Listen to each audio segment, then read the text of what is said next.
आपदामपहर्तारं दातारं सर्वसम्पदां लोकाभिरामं श्रीरामं भूयो भूयो नमाम्यहम्। वसुदेवसुतं देवं कंसचाणूरमर्दनं देवकी परमानन्दम् कृष्णं वन्दे जगद्गुरुम्।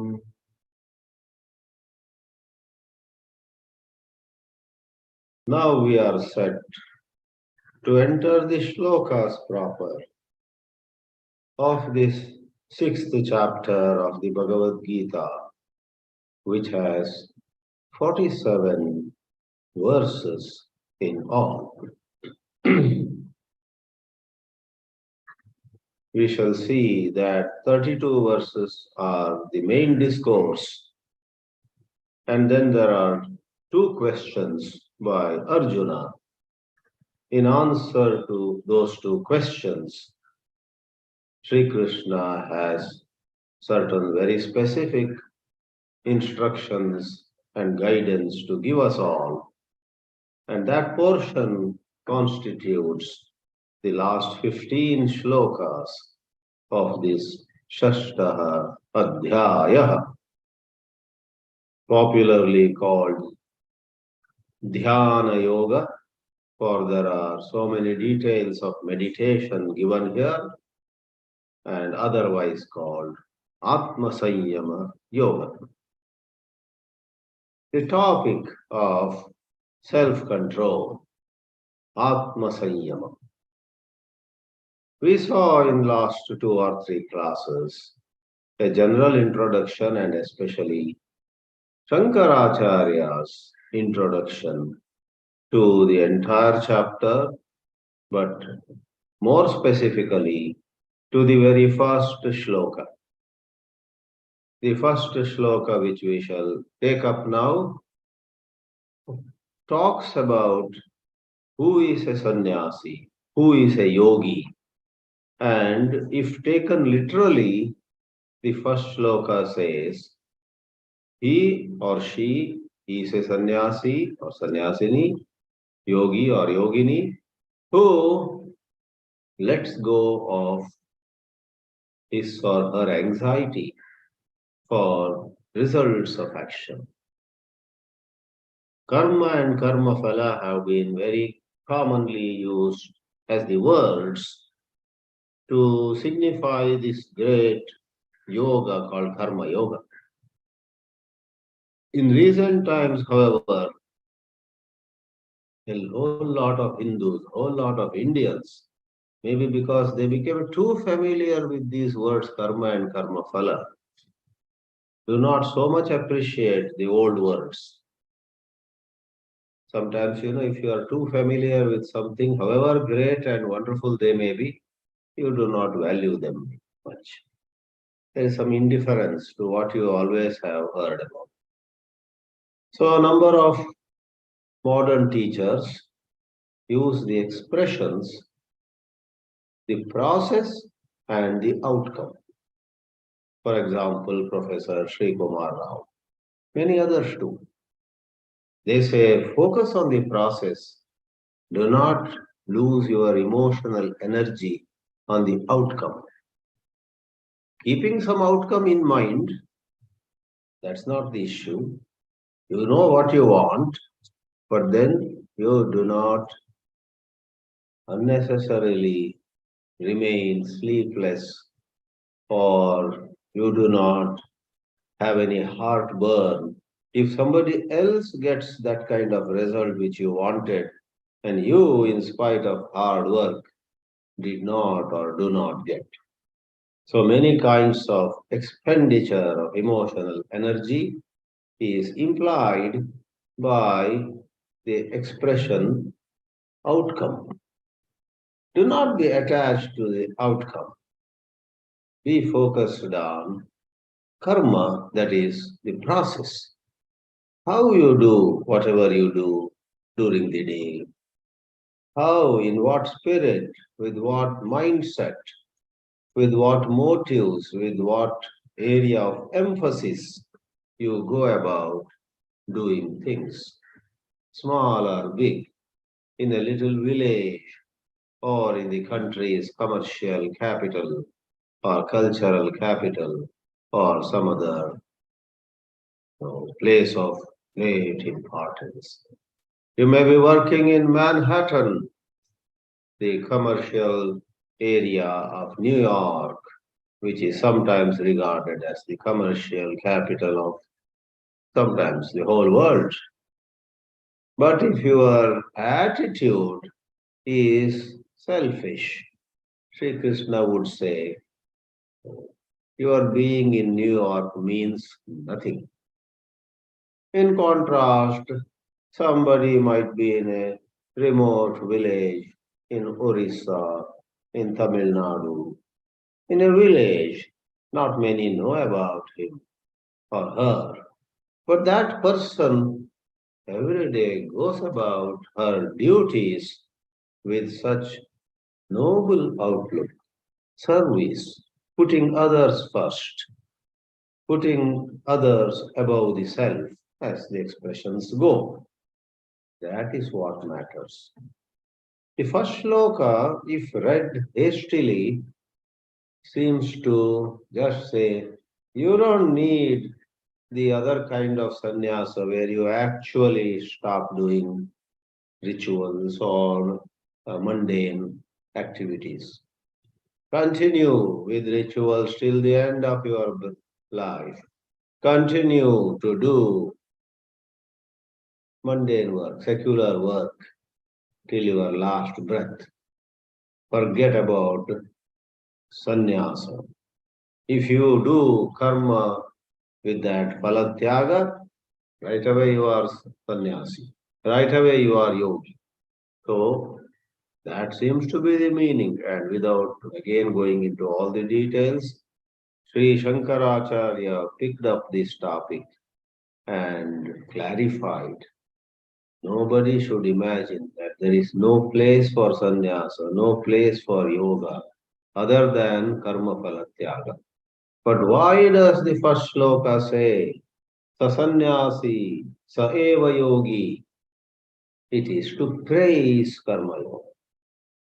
To praise karma yoga in such glowing terms that the formal sannyas, the formal yoga, somewhat appear redundant, but the total science of living is such that a certain number of people outwardly also go for sannyasa, and a small number of people, we agree, may remain in householder's life, buying and selling, joining occasionally some parties, get together, social functions, maybe to bless youngsters, maybe to wish somebody well, to attend a wedding here, a birthday party there, some celebration of some sort or some other place.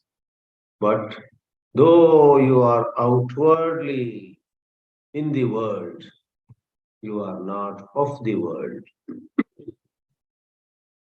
Be in the world, but not of the world, goes the expression. That does not mean there is no benefit at all from a total renunciation. So we in the Indian tradition have always revered somebody, let us say Ramana Maharshi, or these days Mata Amritanandamayi, the hugging mother and so on, who are completely into Brahman, Atman, or in Ammachi's case, God. She has been, to my eyes, a great champion of bhakti, surrender to God. And Ramana is a great champion of jnana. And they literally let go of worldly activities. Traditionally, we have revered the external marks also, knowing well that in a number of cases, external marks like color of the cloth or whether somebody's head is shaven or not, whether somebody is carrying some special danda, some staff, some stick or not, whether somebody is married or not. Though we know that there are people who have the external signs, but internally they have a long way to go. And then there are some who are married, who may be in white clothes, who may be not having some other external signs, but whose height, spiritual height, is unquestionably great. So the Hindu mind, the Indian mind, is aware of both the possibilities, but as the expression goes in many sciences and probably in mathematics also, there is an expression. Other factors remaining equal. This person also has Vivek and Vairagya. That person also has Vivek and Vairagya. This person also is absorbed in God. That person also is full of love of God, etc. Those factors are equal. Then comes a line of differentiation. This person is in orange robes and head shaven and does not touch money, does not go to banks or post offices, does not attend weddings or other functions, does not join any birthday party and partake of a cake, etc. Keeps away from them for whatever reason. The Indian society has respected that kind of in and out renunciation more if the other factors are equal. Many times the other factors are not equal. Alas, this world, to say one last sentence, this world is full of puzzling scenarios. What meets the eyes may not be the truth. All that glitters is not gold.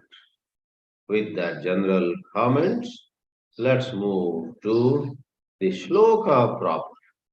As I said in one of my earlier classes, to me myself, once when I opened Bhagavad Geetā at random, this shloka was in front of my eyes, and it did bring to me tremendous relief from some agitation, some worry, some anxiety.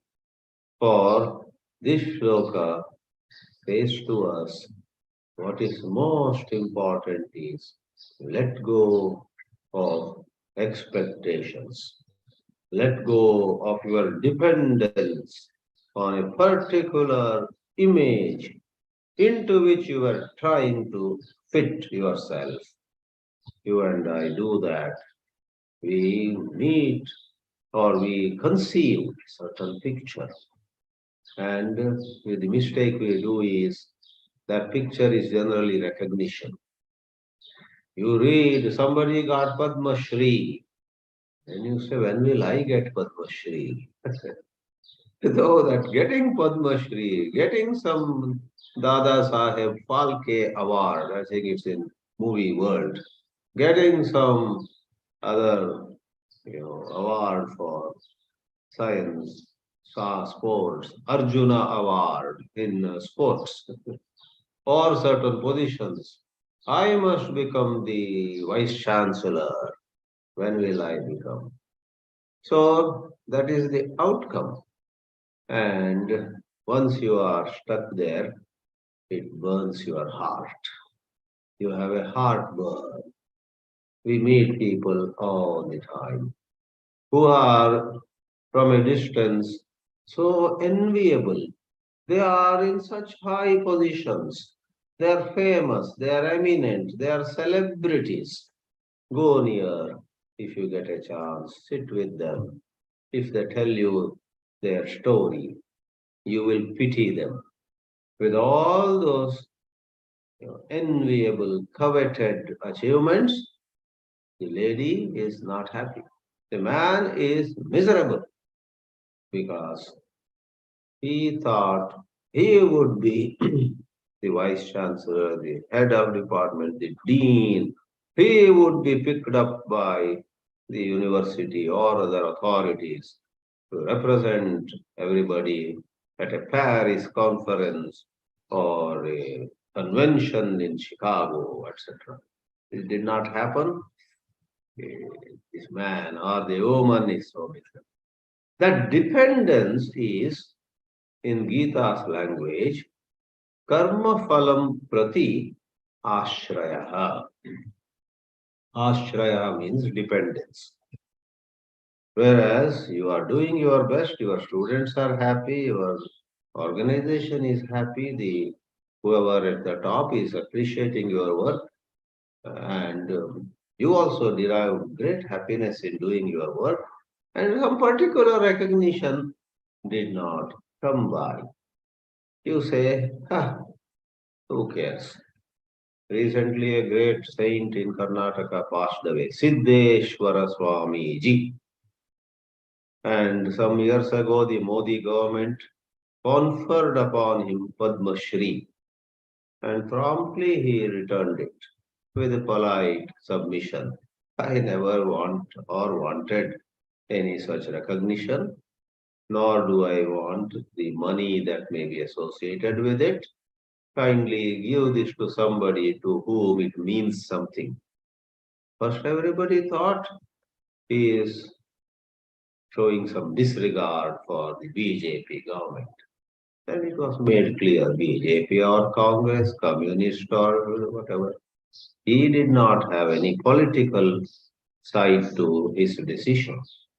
He passed away maybe less than a month ago. So the shloka is very powerful. It is worthy of meditation. It's worthy of being printed and put on the wall or put on the desktop as a constant reminder to us, to all of us, how we may be free of stress and agitation, or how we could be living in agitation all our life. Shri Bhagavan Vacha Anashrita Karma Phalam Karyam Karma Karoti Yaha Sasannyasi Cha Yogi Cha Na Niragnir Chakriyah. Shankaracharya picks up the word anashritaha. This is called nanj tatpurusha. Na ashritaha. Na, when you add to an adjective, ashritaha, it becomes unashritaha. Just as in English, able, unable, unable. Conventional, unconventional. Used, unused. Many places in English too, interestingly, it's a coincidence. The word or the prefix preposition un means the opposite of the adjectives, meaning without un. When somebody asks Swami Satchidananda Saraswati of Yoga Will in Virginia, USA, who is no more, who was a Guru Bhai of Swami Chinmayananji, who is a Hindu. The American pronounced Hindu as Hindu. And Swamiji replied, a Hindu is basically an undo. What is undo? One who undoes all false values. One who eliminates false values from one's bosom. One who would undo becomes a true Hindu, he said, in a humorous way. So, anashrita, na ashrita, anashrita, not depending on. What does it mean? Karma phalam, karmanaha phalam, karma phalam, yat tad anashritaha. And all that means is karma phala trishna rahita. The Buddha also in his teachings referred to a certain main component, what we call in Sanskrita Krishna, is called in Buddhism Tanha or Tanna, I think. Tanha may be an Urdu word, some other meaning. Tanna, Tanna. Tanna, Naha, I guess. These are Pali or Prakrita words. A number of Sanskrit words were in vogue, were in use in Pali language, and they have similarity. Instead of dharma, they call it dhamma. So, in Sarna, where the Buddha gave his first sermon, in the neighborhood of Varanasi or Kashi, there is a huge stupa. Though all its curves and structures upon the main piece are gone, it just looks like a huge stone. It's called Dhamek Stupa. First time I went, I wondered, what is this Dhamek? Then I was told, the first sermon that the Buddha gave involved certain instructions on Dharma Chakra, the wheel of Dharma. You live righteously, you speak rightly, you eat rightly, you conduct yourself rightly, in privacy and in public. Whether 100 people are watching you or nobody is watching you makes no difference to you. You live true to your values. Then you are rotating the Dharma Chakra. That Dharma Chakra became maybe first Dhammakra or something, then Dhamek. Dhamek Stupa. So you have Tanna. If you let go of Karma Phala Trishna, not only in the so-called spiritual domain, out in the material world, a lot of executives, CEOs, while they have achieved a lot, live in sorrow. So people like Professor Sri Kumar Rao talk quite a lot on Karma Yoga. Let go of the outcome or your anxiety. Krishna is your longing. You get up at 2:30 a.m. and say, I have been such a distinguished professor in this university, but all this politics has prevented me from becoming the vice chancellor. So your agitation about not sitting on a certain chair makes you think of that at 2:30 a.m. when you get up for 2 minutes, rather than thinking of God. When you let go of your karma phala trishna, all day, all time, without having to sit separately in a puja room, you will think of God. You will lovingly, out of great gratitude, out of great sense of my life is blessed, you say, Sri Ramachandra, you have taken care of me, and I know you will take care of me. Jai Sri Ram, Jai Sri Ram. And then again you go to bed. You don't think about the opportunities lost, especially from that self-projection point of view. You may think of opportunities lost in the context of service. I could have served that lady. I could have done an act of service to that old man. Oh, I did not take care of my parents. Now they are gone. Oh, that is seva context. So you work out of a desire to do more seva. That's why we call it putting others first. So karma phala trishna rahita. Yohi karma phala trishnavan saha karma phalam ashritaha bhavati. if you entertain that longing for becoming famous, becoming powerful, getting your name on the newspaper, in the television channels, you want to be known, you want limelight, you are ambitious. Yo hi karma phala trishnavan, saha karma phalam ashritaha bhavati.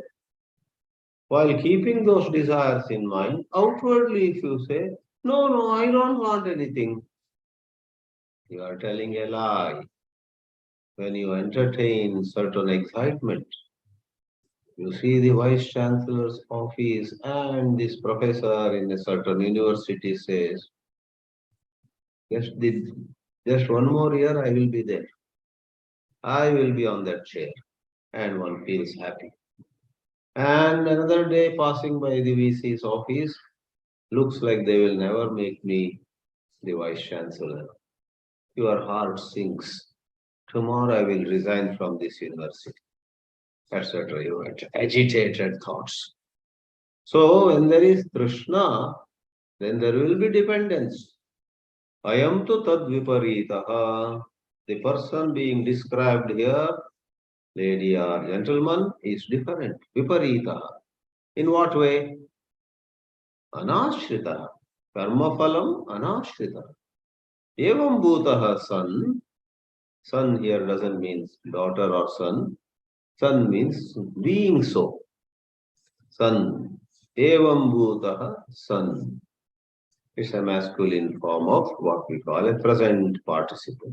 If it were feminine, it would have been Evam bhuta sati. Some lady being thus free of any longing for name, fame, becoming, etc. Evam bhutasan, then how does he do things? Karyam karma karoti. Karyam means kartavyam. Because one large chunk of actions called actions intending for one's own personal gain are removed. That large chunk of work and actions is removed. That doesn't mean one is idling. Now that one has no desires, one sits in a corner of the house, waits for lunchtime, takes lunch and sleeps, then waits for tea time, waits for dinner, etc. No, the karma yogi may be busier than the sakama karmis, the desire prompted workers. How? Karyam karma. He does what needs to be done, which is a duty. You do the duty for you have a sense of value about it. I heard a 2-minute clip early morning, 4:30, to create some memory space in my mobile where I had to do some work. But it says your mobile has run out of space. So you have to clear some videos, create space, and then you can do your karyam karma. There was a 2-minute clip by some Swamiji, I don't know who said to those people who can or who could have taken care of their parents but did not, to such people. See, sometimes situations are such, we should not judge anybody hastily. Uh, so other factors remaining equal once more, where the parents could have been taken care of, but this person too engrossed in his own or her own personal pursuits did not. To such people, the Swamiji says in that video, you say that you are sending money. You are giving money to them. Plenty I have given to my father and mother, a lot of money. They are at some senior center. Money, I have given money. So the Swamiji lashes out at them. When you were born to your mother, if the mother had left 2 bundles of 50,000 rupees on both your hands, this child's hands, and had said to you, child, I have left 50,000 rupees on your right hand, another 50,000 rupees on your left hand. Enjoy. I am going. Mother leaves the little child with money in hands. would the child have handled everything? Like that, in their old age, you just send money and you don't even visit them once a year. Modern times have become like that. But once more, I would say, once in some talk in Pune, I criticized a son who had neglected his mother. Then, after the talk, some member of the Satsanga, just a moment,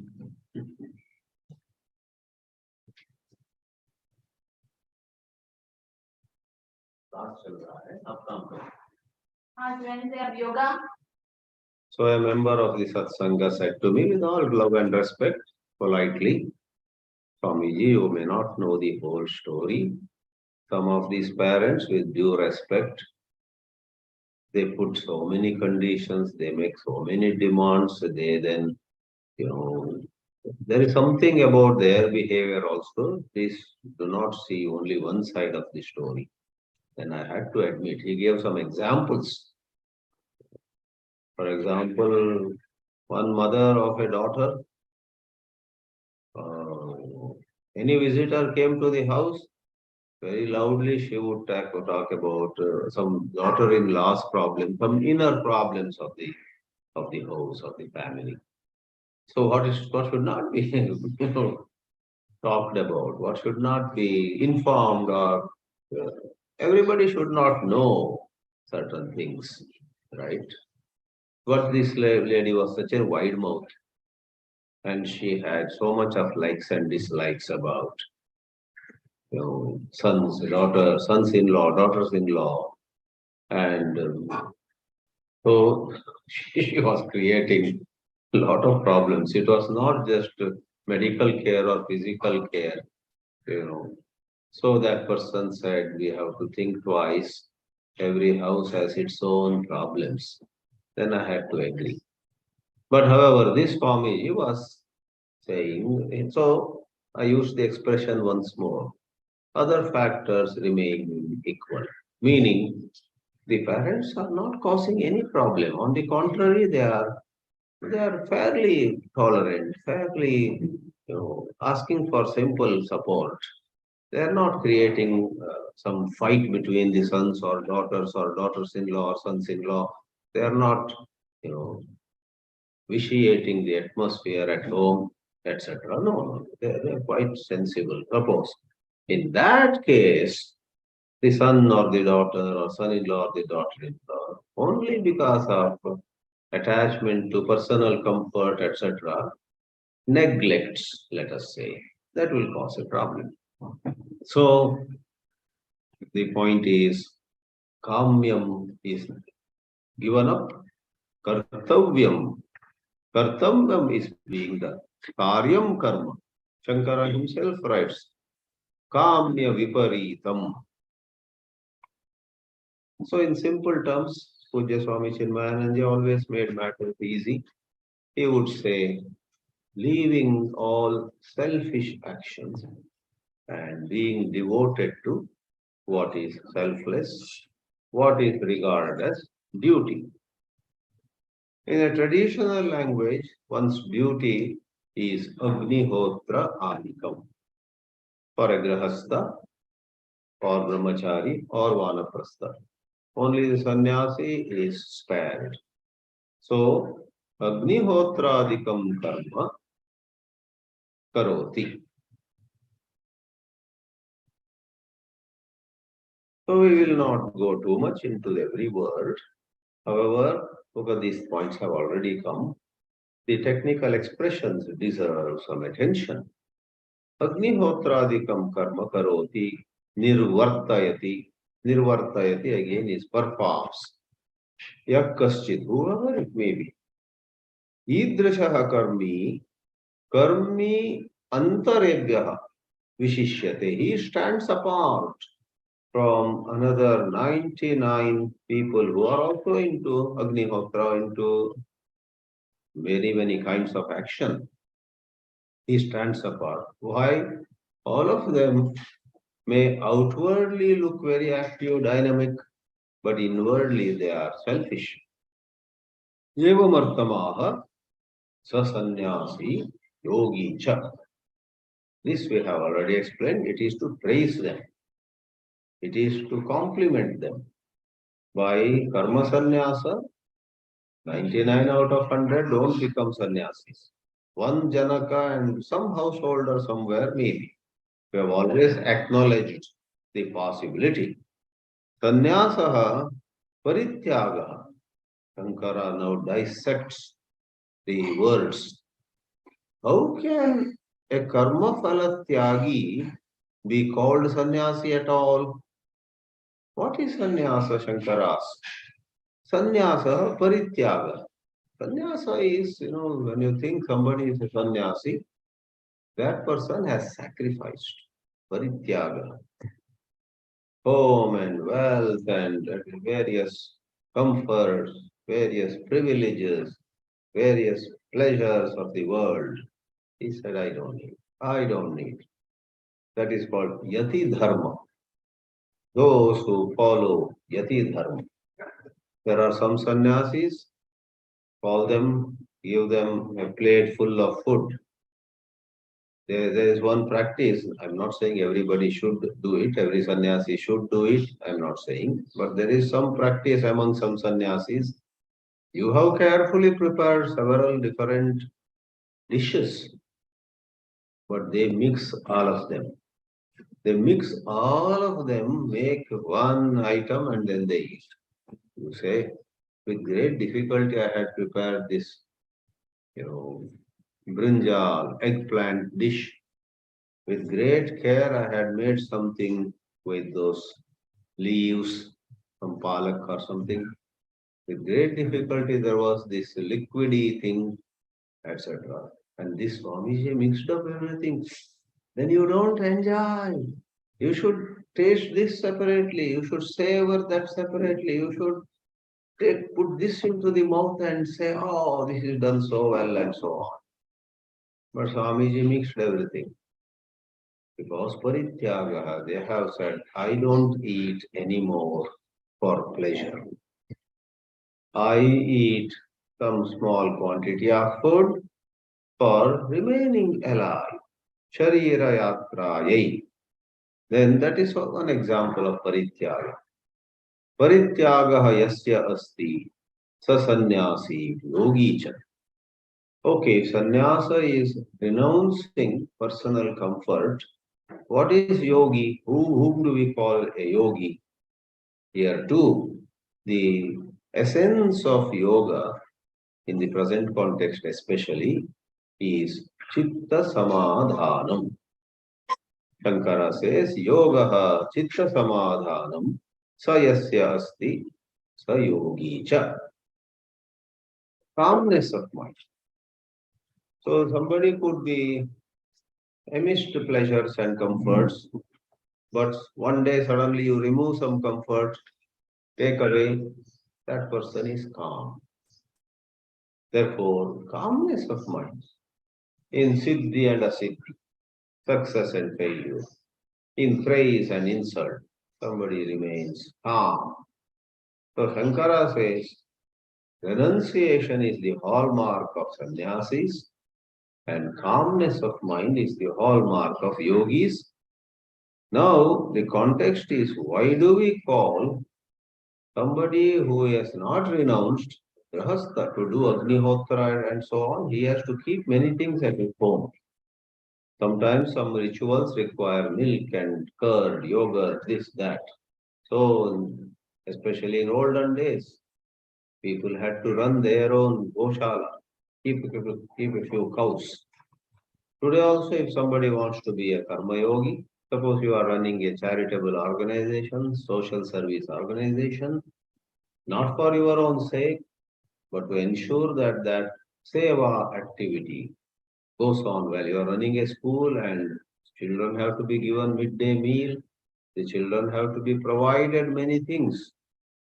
And therefore you have a big store, your store manager, you have people appointed for things, and you are constantly trying to get funds to run this charitable school, let's say. Then outwardly you are karmi, but if inwardly you don't do anything for proving your worth, showing to people how great you are, then that itself is sannyasa. It is said, evam guna sampannaha ayam mantavyaha.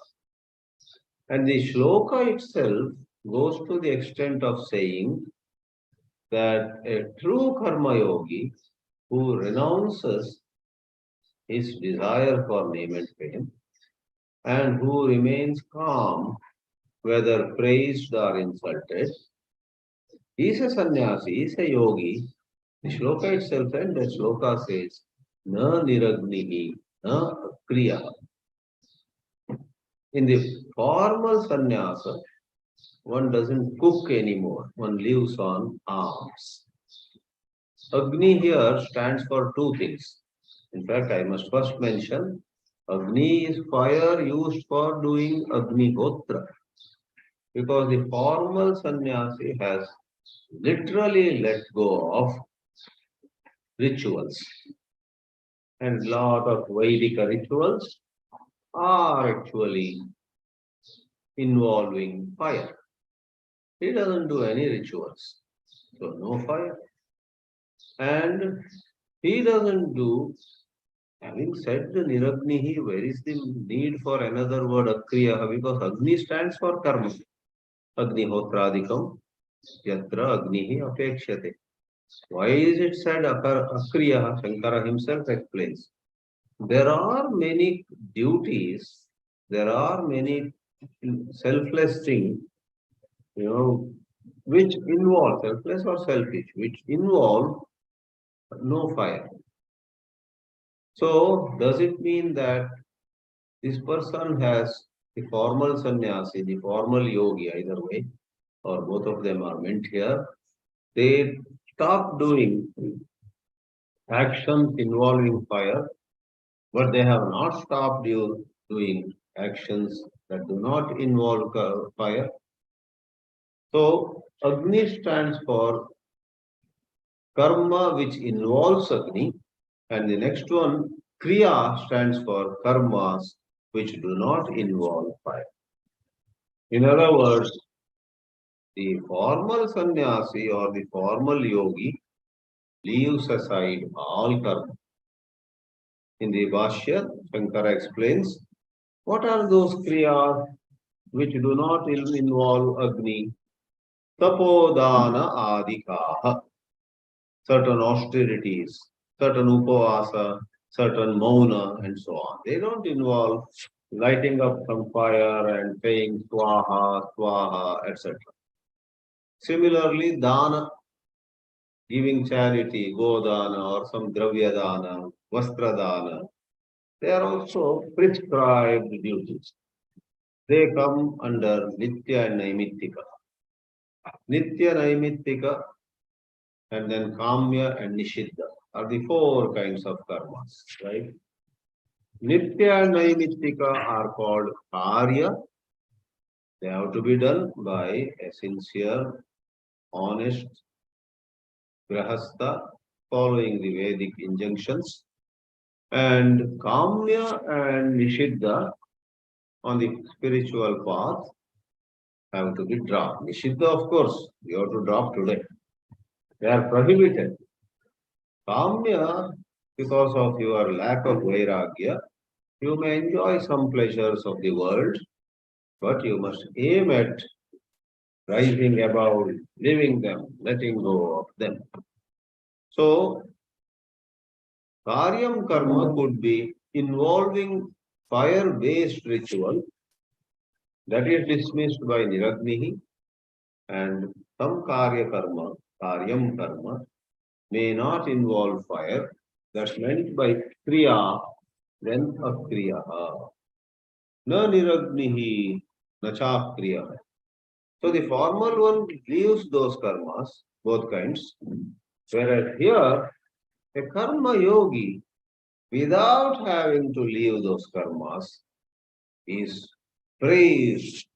We call you a sannyasi. You are a better sannyasi than so many others who have let go of this Agni, let go of Kriya. But because inwardly they still have some name and desire for name and fame. That's the idea.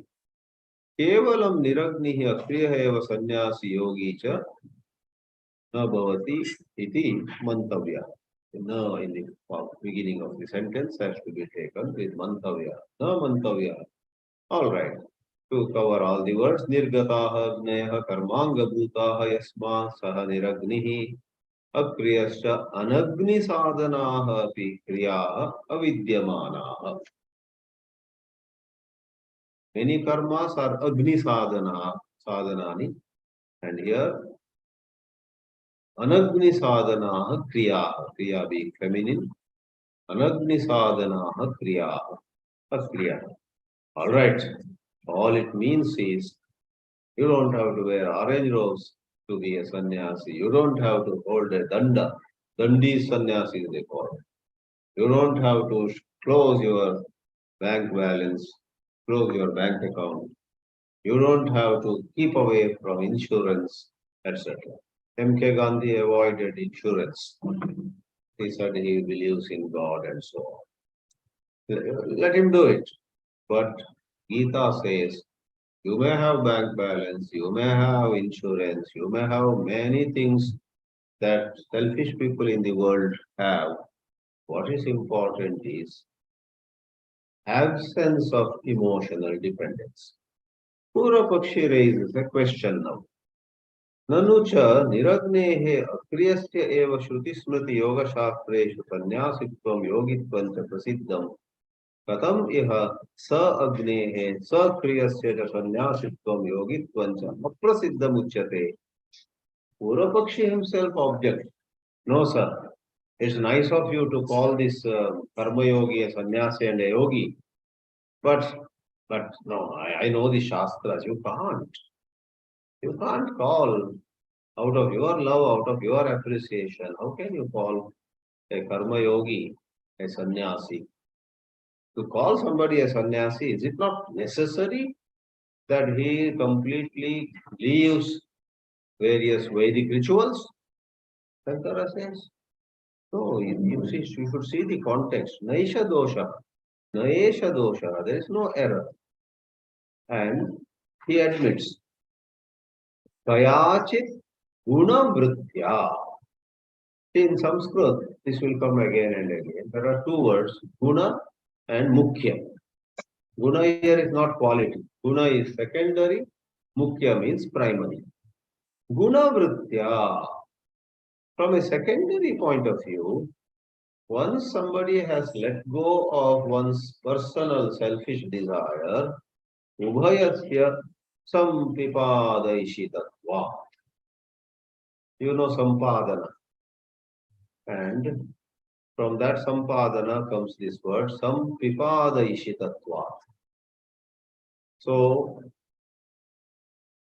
in a secondary sense, since one is not seeking anything, though outwardly one may be doing karma involving fire and many other karmas not involving fire, though outwardly one is doing them all, in a secondary sense, one is free of them. One is not doing.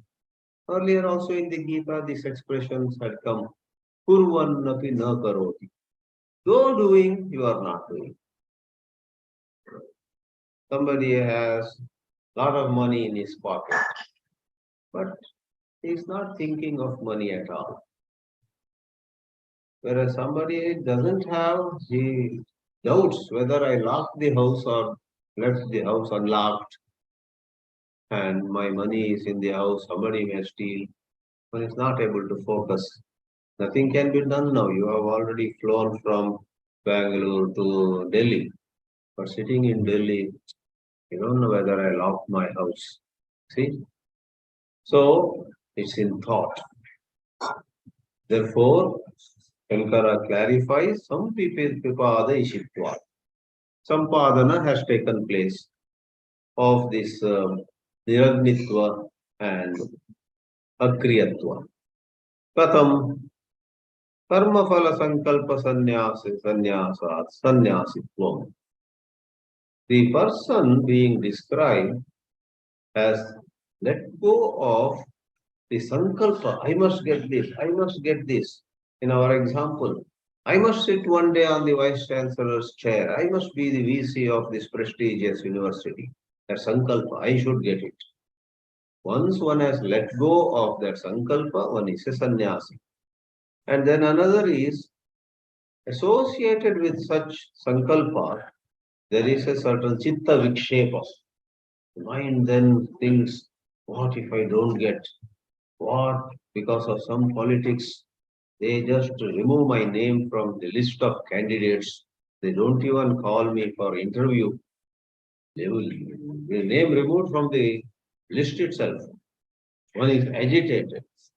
And this person being described, because on one hand, there is no sankalpa, I must get it. That thought is absent. On the other, the agitations are not. Therefore, he is calm. विक्षेप हेतोः परित्यागात् योगित्वं संकल्पस्य परित्यागात् sannyasi. In this way, although both are related, one leads to the other.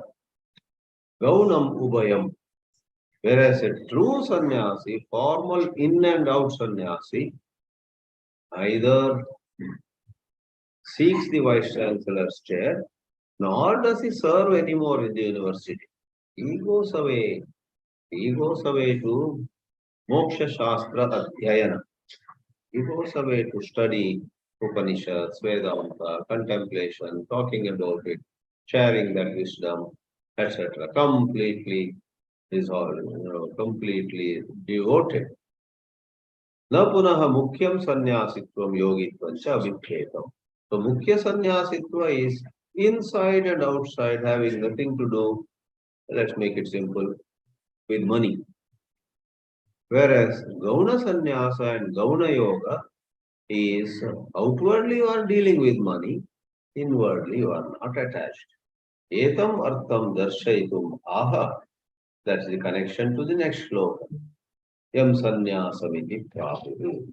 So these basics, these fundamentals are very important. If you deeply appreciate them, you will make a quantum leap in your spiritual journey. You have been a karmi, but sakama karmi, you will graduate to wonderful nishkama karma. And for a little while you are in nishkama karma, you will further graduate to sannyasa. God's will ensure that you glide through the spiritual space to higher and higher regions. Om Namo Bhagavate Vasudevaya.